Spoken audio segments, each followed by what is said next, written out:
Հայաստանի Հանրապետության Սահմանադրության 51-րդ հոդվածի համաձայն Հանրապետության նախագահի ընտրությունը անցկացվում է Հանրապետության նախագահի լիազորությունների ավարտից 50 օր առաջ։ Հայաստանի Հանրապետության ընտրական օրենսգրքի 96-րդ հոդվածի համաձայն Հանրապետության նախագահի ընտրության օրվա մասին հաղորդագրությամբ հանդես է գալիս Կենտրոնական ընտրական հանձնաժողովի նախագահը քվեարկության օրվանից ոչ ուշ, քան 70 օր առաջ։ Հիմք ընդունելով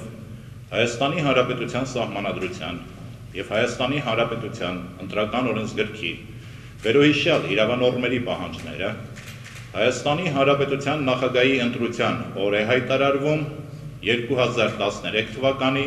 փետրվարի 18-ը։ Հայաստանի Հանրապետության ընտրական օրենսգրքի 96-րդ հոդվածի 3-րդ մասի համաձայն Հանրապետության նախագահի ընտրության ժամանակ քվեարկության օրը հայտարարվում է ոչ աշխատանքային օր։